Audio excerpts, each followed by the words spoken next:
tanahku, tanah tumpah darahku. Di sanalah aku berdiri, jadi pandu hidupku. Assalamualaikum warahmatullahi wabarakatuh. Assalamualaikum warahmatullahi wabarakatuh. Diulangi sekali lagi biar tambah barokahnya. Yang belum menjawab supaya dijawab, karena hukum menjawab salam ialah wajib. Assalamualaikum warahmatullahi wabarakatuh wa maghfiratuh. Alhamdulillah rabbil alamin. Alhamdulillahilladzi adhaba 'anal hazan. Inna rabbana laghafurun syakur. Asyhadu an la ilaha illallah wahdahu la syarikalah wa asyhadu anna Muhammadan abduhu wa rasuluh sallallahu alaihi wasallam wa ala alihi wa ashabihi amma ba'd. Yang pertama dan yang paling utama, marilah kita ucapkan syukur kepada Allah atas pemberian yang pol dari Allah. Beberapa di antaranya adalah nikmat waras, nikmat sehat, nikmat longgar, dan yang paling polnya lagi, kita hidup satu kali di dunia ini. Allah memberikan kepada kita raja-rajanya nikmat, yaitu nikmat nikmat hidayah. Betul, nikmat hidayah, yaitu kita hidup satu kali di dunia ini, dicalonkan oleh Allah, dipilih oleh Allah menjadi calon ahli surga, menjadi ashabul jannah, yaitu dengan perantara Allah memberikan kepada kita nikmat hidayah. Atas peparing yang luar biasa dari Allah tersebut, marilah kita syukuri dengan ucapan syukur alhamdulillahirabbil alamin. Yang kedua kalinya, bersyukur kepada para perantara agama, para wasilah hidayah yang telah memperantarai agama yang hak, dinul hak, yaitu agama Islam ini berawal dari risalah atau wahyu yang dibawa oleh Nabi, yang dibawa oleh malaikat Jibril dari Allah, kemudian turun kepada Nabi Muhammad SAW. Dari Nabi Muhammad diajarkan kepada para sahabat-sahabatnya, para ulama-ulama, para tabi'in, para tabi'ahum bi ihsan ila yaumiddin, hingga sampai kepada kita ini. Kalau kita nalar, kalau kita runtut, Mekah, Madinah asalnya Islam, jauh dari Indonesia sana, jauh dari tempat kita berasal, tapi Allah paring kepada kita, Allah memberikan kepada kita nikmat hidayah, yaitu ya salah satunya ya dari jasa-jasa mereka, jasa-jasa para perantara agama. Maka dari itu, atas jasa-jasa para perantara agama kita syukuri, karena di dalam dalilnya la yaskurullaha man la yaskurun nas. Tidak dikatakan bersyukur kepada Allah sebelum bersyukur kepada sesama manusia. Maka dari itu kita syukuri dengan ucapan syukur alhamdulillahi jazahumullahu khairan. Yang ketiga kalinya, saya bersyukur kepada Bapak dosen, Bapak Ahmad Muhammad Musta'in Nasoha selaku dosen Pancasila, karena tanpa bimbingan beliau video ini mungkin tidak akan terrecord, tidak akan terekam. Dan saya bersyukur kepada para pemirsa yang telah mau meluangkan waktunya untuk menyaksikan video kali ini. Semoga Allah memberikan kepada kita semua ilmu yang bermanfaat, ilmu yang barokah. Sebelumnya saya juga mengingatkan terlebih dahulu supaya hatinya, niatnya ditata dengan niat hati mukhlis lillah ihsan karena Allah, wa yarjuna rahmatahu wa yakhafuna adzabah. Semata-mata kita hanya mengharapkan rahmatnya Allah, mengharapkan surganya Allah, dan terhindar dan takut terhadap siksaan Allah berupa api neraka. langsung saja untuk membarakahkan waktu di kesempatan kali ini, saya ingin mengajak para pemirsa untuk belajar bersama tentang apa itu nasionalisme. Tapi kali ini nasionalismenya berbeda. Ya sama tapi agak berbeda. Maksudnya kita di sini akan mengkaji nasionalisme dalam sudut pandang Islam. Nasionalisme dalam sudut pandang Islam. Kalau dalam sudut pandang Islam tentunya tidak terlepas dengan sudut pandangnya Quran dan hadis. Karena di dalam dalilnya taraktu fikum amrayni lan tadillu ma tamassaktum bihima abada kitabillah wa sunnatin nabi sallallahu alaihi wasallam. Nabi Muhammad pernah berwasiat, Nabi Muhammad bersabda bahwa aku telah meninggalkan dua perkara bagi kalian. Kalian tidak akan pernah tersesat selagi berpegang teguh terhadap dua perkara. Maksudnya menjadikan pedoman hidup, menjadikan dasar. Yaitu dua perkara tersebut ialah kitabillah Al-Quran wa sunnatan nabiyyi as-sunnah al-hadis sebagai penjelasnya. Langsung saja kita kembali sejenak, memikirkan sejenak apa itu nasionalisme. Nasionalisme sendiri apabila menurut dari pandangan para pakar hukum yaitu Karim Suyadi memaknai nasionalisme atau cinta tanah air ialah sikap dan perilaku yang mencerminkan rasa bangga, setia, peduli, dan penghargaan yang tinggi terhadap bahasa, budaya, ekonomi, politik, dan sebagainya, sehingga tidak akan tergiur dengan tawaran dari bangsa lain yang dapat merugikan bangsa sendiri. Maksudnya dengan orang memiliki rasa nasionalisme, rasa cinta terhadap tanah air, tidak mungkin orang itu akan berkhianat. Namanya orang kalau sudah cinta, sudah sayang betul, maka orang itu tidak mungkin berkhianat. Nah, seperti itu juga berlaku untuk bangsa, bahwa ketika kita cinta luar biasa terhadap bangsa, ya tidak mungkin kita akan berkhianat walaupun dengan tawaran yang luar biasa. Kemudian apabila kita melihat pengertian nasionalisme sendiri menurut sudut pandang ulama, kali ini saya mengambil dari Sayyid Muhammad mendefinisikan bahwa cinta tanah air atau bahasa Arabnya itu sebagai Hizbul Watan, bahasa kerennya sebagai Hizbul Watan, didefinisikan sebagai rasa cinta terhadap tempat di mana kita dilahirkan dan tumbuh berkembang di sana. Jadi kita cinta terhadap asal kita, tempat kita dilahirkan, kita di mana kita di situ kita tumbuh dan berkembang. Itu kalau kita kembali sejenak memaknai atau mempelajari pengertian dari cinta tanah air itu sendiri. Ya, intinya cinta tanah air atau nasionalisme itu sendiri ya sebagai wujud rasa bangga kita terhadap negara kita. Kalau nasionalisme terhadap Indonesia berarti ya cinta bangga, rasa peduli, rasa bangga terhadap negara kita. Kemudian berdasarkan dalilnya seperti yang sudah saya jelaskan di awal, kalau kita di tema awal tadi kita kan nasionalisme dalam sudut pandang Islam, maka juga harus ada unsur Al-Quran dan Al-Hadisnya. Di sini saya mengambil Quran surah Al-Qasas ayat 85 sebagai contohnya. Saya akan membacakan terlebih dahulu. A'udzubillahi minasyaitonirrajim. Bismillahirrahmanirrahim.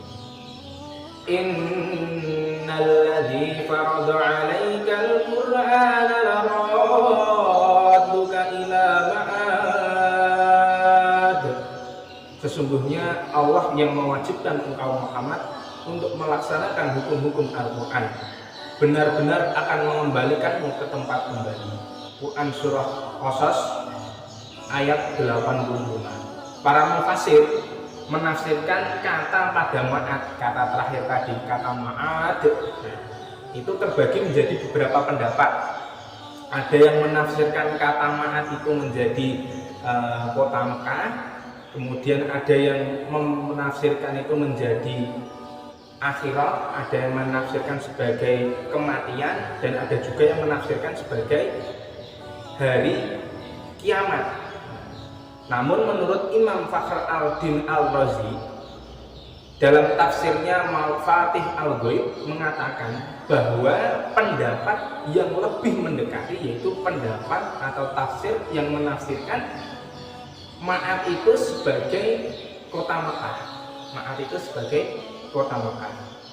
Seperti tafsir dari Syekh Ismail Haqqi al-Hanafi al-Khalwati yang mengatakan bahwa di dalam ayat 85 Quran Surah Al-Qasas terdapat suatu petunjuk atau isyarat bahwa cinta tanah air sebagian dari iman, yaitu pada kata ma'ad itu mengandung isyarat bahwa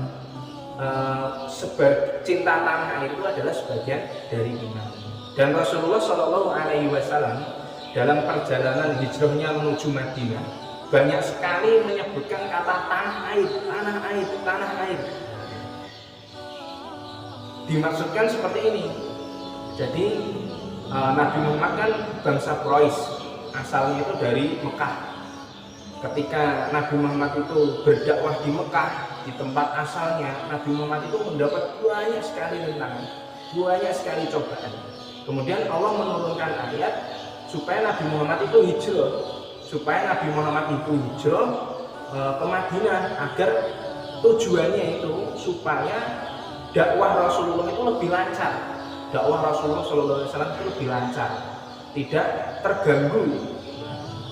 Maka Nabi Muhammad itu hijrah. Tapi ketika Nabi Muhammad itu dalam proses hijrah, bepergian menuju ke Madinah, Nabi Muhammad itu di sela-sela perjalanannya menyebutkan kata tanah air, yang mengartikan bahwa Nabi Muhammad itu ya ingin suatu saat ya kembali ke Mekah.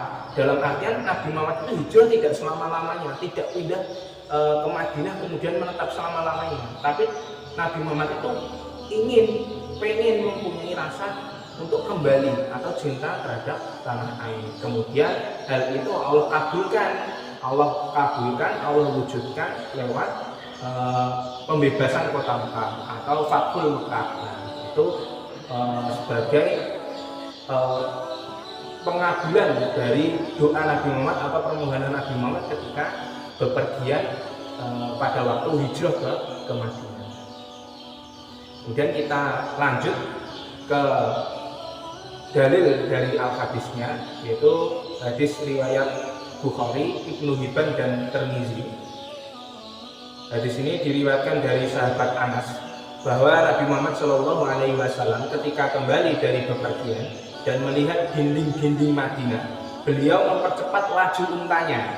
Apabila beliau menunggangi unta, maka beliau menggerakkannya untuk mempercepatkan karena kecintaan beliau terhadap Madinah. Hadis ini kemudian ditafsirkan oleh Al-Hafiz Ibnu Hajar Al-Asqalani menegaskan bahwa dalam hadis tersebut terdapat dalil atau petunjuk. Yang pertama, dalil atas keutamaan kota Madinah, dan yang kedua adalah dalil yang mengisyaratkan cinta terhadap tanah air dan rindu kepada tanah air. Nah, dalam hadis tadi kan dijelaskan bahwa ketika Nabi Muhammad itu bepergian, Nabi Muhammad itu ketika sudah kembali dari bepergian dan melihat kota Madinah, Nabi Muhammad itu mempercepat laju untanya, dengan maksud ya supaya segera kembali, karena kecintaan beliau terhadap Madinah,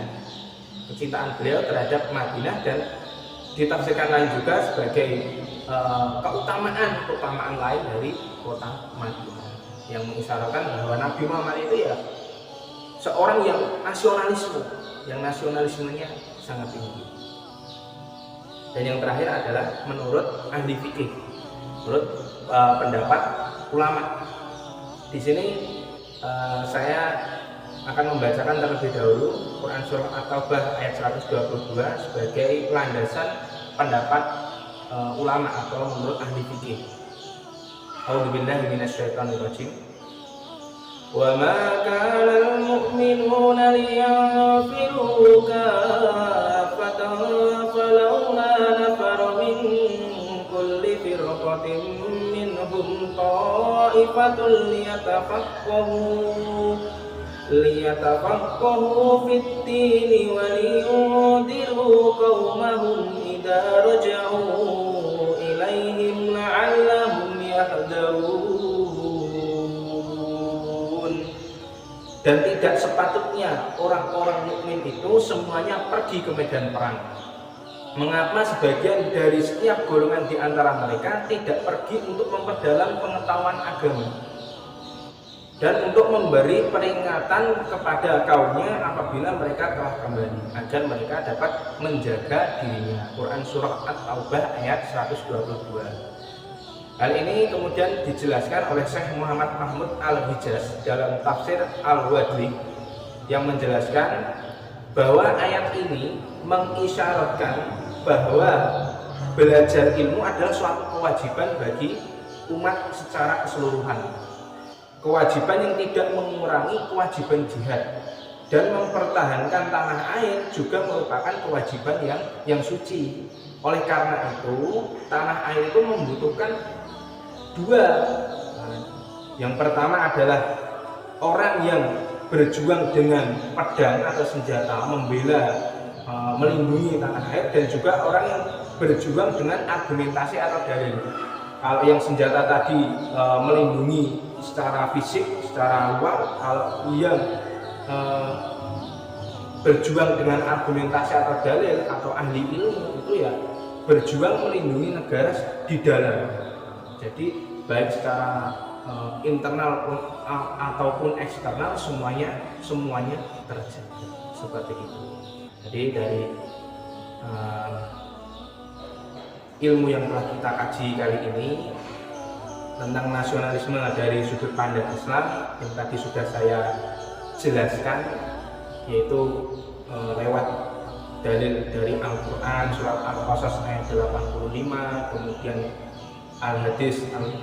hadis Bukhari yang diriwayatkan oleh Anas, kemudian yang ketiga surat Quran surah At-Taubah ayat 122 yang kemudian dijelaskan atau ditafsirkan oleh Syekh Muhammad Mahmud. Nah, itu semuanya mengandung satu pengertian, semuanya itu mengandung satu inti, yang intinya yang maksud dari penjelasan itu semua bahwa Rasulullah Shallallahu Alaihi Wasallam itu adalah orang yang sangat cinta terhadap tanah air. Sedangkan Rasulullah Shallallahu Alaihi Wasallam itu adalah apa? Suri teladan kita, orang yang pantas kita contoh. Maka dari itu ya kita mencontoh beliau, kita mencontoh Nabi Muhammad. Nabi Muhammad saja cinta terhadap tanah air, Nabi Muhammad saja rasa nasionalismenya tinggi, masa kita kalah? Nah, seperti itu. Masa kita tidak mencontohnya? Nah, padahal Nabi Muhammad itu apa? Ya suri teladan kita, ya harus kita contoh. Nah, kalau kita mencontoh Nabi Muhammad termasuk apa? Atiqullaha wa atiqur rasul. Wa may yuti'illaha wa rasulahu yudkhilhu jannah. Barang siapa yang taat terhadap Allah, taat terhadap Rasul, termasuk dari dalamnya meneladani sifat-sifat beliau, perilaku-perilaku beliau, maka Allah akan memasukkannya ke dalam surga. Dan maka dari itu, marilah kita semua baik saya maupun pemirsa sekalian berusaha untuk memperkuat rasa cinta terhadap tanah air. Jangan sampai rasa cinta tanah air kita turun, harus naik, harus selalu cinta tanah air, harus cinta tanah air. Cukup sekian yang dapat saya sampaikan. Semoga Allah memberikan ilmu yang bermanfaat, ilmu yang barokah. Kita tutup terlebih dahulu dengan doa supaya Allah memberikan keberkahan yang lebih kepada kita. A'udzubillahi minasyaitonirrajim. Bismillahirrahmanirrahim. Allahumma ighfir lil muslimina wal muslimat wal mu'minina wal mu'minat al ahya'i minhum wal amwat. Allahumma nawwir ala ahli kuburi kuburahum waghfiril ahya'i wa yassir lahum umurahum. Allahumma tub 'ala taibin waghfir dzunubal mudnibin wa qadid daina 'anil madinin wasfil mardal muslimin laqub sihata wal afiyah wa salamata lana wa likafatil muslimin fi bahrika wa bahrika ajma'in. Allahumma dfa'anna al-bala wal waba wa riba wa zina wa zalzila wal mihal wa su'al fitani ma dhahara minha wa ma batan an baladina hadha khassah wa an sa'iri biladil muslimina ammatan ya rabbal alamin. Allahumma rabbana atina fid dunya hasanah wa fil akhirati hasanah wa qina adzabannar. Wa sallallahu ala Muhammad wa ala ali Muhammad walhamdulillahi rabbil alamin. Semoga Allah memberikan kepada kita semua ilmu yang bermanfaat, ilmu yang barokah. Allah memberikan kepada kita kesehatan, kewarasan, kelancaran dan kebarokahan. Banyak salahnya saya minta maaf yang sebesar-besarnya. Akhir kata, wassalamualaikum warahmatullahi wabarakatuh.